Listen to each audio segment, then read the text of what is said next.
Magluluto kami ng gabi. Lagyan namin ng gata at mayroon din dilis na dala si nanay. Galing po yan sa Samar at ito po yung pinapakita ko sa inyo ay pasalubong po niya.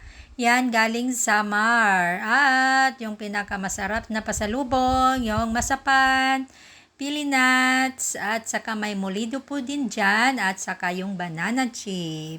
Ang sarap nga naman talaga pag may mga magulang pa tayo dahil parating may pasalubong, may pilit, may pasas, may macaroni din, may bihon, tuyo. Dami rin po tuyo na dala si nanay. Ayan o, yung pilit po iyan. Ang dami at mayroon din yung bagoong. Ayan, sa dami pa naman talagang kontento at may 3-in-1 din. May Milo, may Cocoa.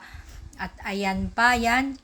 Si nanay naghuhugas po ng gabi kasi siya po yung magluluto ng ulam namin ngayong tanghalian. At ayan na nga yung niyog na galing din sa Samar.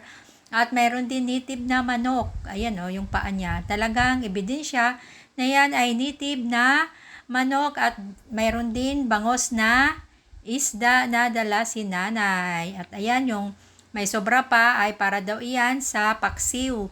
Ilalagay po yung gabi na yan sa paksiw at mayroon pa rin talagang pako na natira at may gabi rin.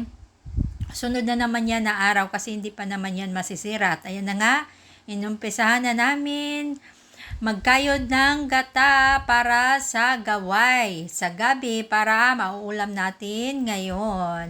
Nakakamiss nga naman talaga ang ganitong ulam dahil ang tagal ko na rin hindi nakakain ng ganitong ulam. Kaya mapaparami talaga yung kain natin ngayon. At ayan po yung dilis na dala rin ni nanay.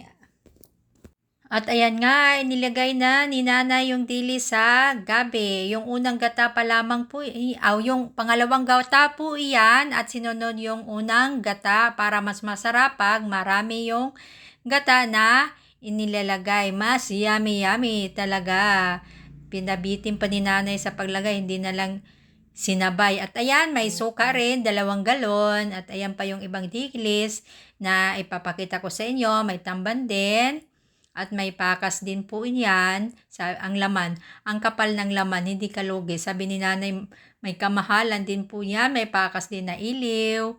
At ito pa, habang ako nagbo-voice over, parang nabubusog na rin ako sa dami na pasalubong na dala ni nanay. Ayan, yung tawag dyan sa amin ay serum. At mayroon pa dito, maraming nakabalot sa plastic. At ayan na nga, malapit na itong maluto. Kumain na po tayo at salamat po sa patuloy na suporta at sa panonood ng long video ko.